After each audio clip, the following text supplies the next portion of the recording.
Hey everyone, and welcome back to my channel. Thank you for tuning in to this video, in which I'm going to be discussing disposable cameras, specifically the Kodak FunSaver. Disposable cameras hold a very special place in my heart because they are what allowed me to first dip my toes into film photography. I'll be honest, some of my favorite pictures that I've taken were actually taken on the Kodak FunSaver disposable. So when I first wanted to try out film, I thought a disposable would be the best fit for me. Given my complete lack of experience with camera settings, film, lighting, aperture, I thought that a disposable camera would be the most forgiving, and it would probably not demand much commitment on my end. So the only reason I picked up the Kodak FunSaver was just because it was the first disposable I came across. And the photos in this video are what came from my first and second try with this camera. So they were my first film photos ever. As usual, they might be a little cropped here and there, but other than that, they are completely unedited, and they're the way they came back to me from the lab. So one of the main advantages of disposable cameras, their wide-scale availability. You can buy them in photo labs, you can buy them in drugstores, Amazon, eBay, what have you. So they really make film photography available to anybody. They are very simple, easy to use, and unassuming. Full disclosure, I bought two Kodak FunSavers. And I do feel that the quality between the two varied quite a lot. This could be for a number of reasons, such as the way they have been stored, for example. But I feel that this could also just be a glitch because I know that people have great experience with them across the board. So some basic info about the Kodak FunSaver. It has a built-in 800 ISO color negative film, which specifically for this camera is the Kodak Ultramax. And that is definitely a film that I really enjoy shooting, as I explained in my previous video. It is very true to reality, and another added bonus is the 800 ISO, which is not only going to allow you to shoot on bright days, but also in lower light situations. The camera has a fixed 30mm lens, so it is a very wide angle. That actually caught me off guard a little bit. The photos came out much more zoomed out than I expected from just looking into the viewfinder. So maybe that's a thing to keep in mind if you're going to pick one up. The lens is, you guessed it, plastic, so there's no surprises there. The photos will have quite a plasticky feel. I think you know what I'm talking about, and this can be expected. But the results were decent regardless.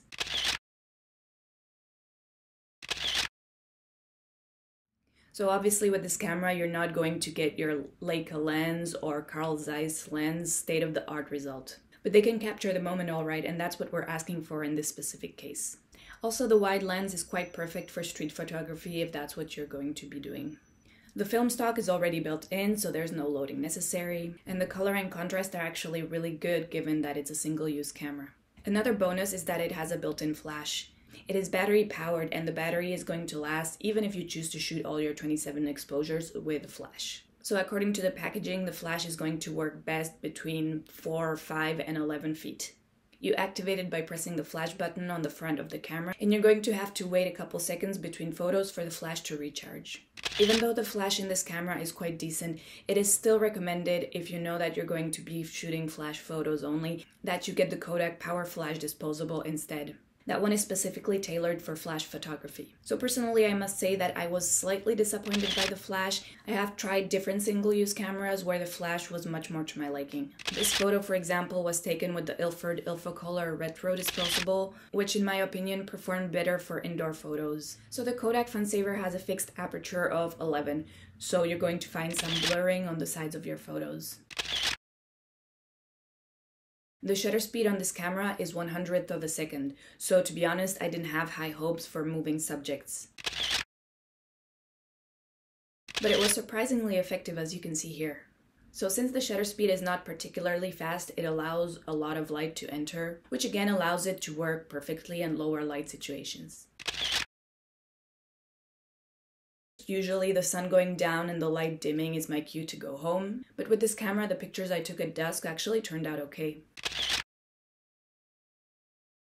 Obviously, a built-in film stock is quite limiting, So if you're interested in using different film stocks or changing out your film, I'm obviously going to recommend that you invest in a point and shoot. It's going to give you much more freedom with your film. But with that said, today there is such a plethora of disposable cameras that you can choose from. You can find some with black and white film, colored film, Kodak, Fuji, anything you can think of. My personal favorite was the already mentioned Ilford Ilfocolor. The film stock used in that camera has been discontinued for a while, and I have yet to find an alternative that is similar. Also, here in France, it is much harder to find the Ilford disposable camera, and if you do find it, the price is just insane for a disposable. I know they're much cheaper in the UK, so if you live there, lucky you. Another obvious downside when it comes to disposable cameras, they're not very eco-friendly. For the lab to get the film out, they destroy the camera. It's a single use, it's in the title. I know most labs today are going to recycle the components in an eco-conscious way, and that's just great. But it's not necessarily a camera that you're going to want to shoot on the daily once you get more into photography. You can pretty much get a regular point and shoot off of eBay for the same price. Here in France, the Kodak FunSaver costs almost double what a film stock would cost you, and in my personal opinion, that's quite a lot, especially given the fact that this camera only has 27 exposures. So although it may not be the best option for a day-to-day photographer, it can still be really wonderful for specific events. For instance, it's wonderful to whip out these cameras for a party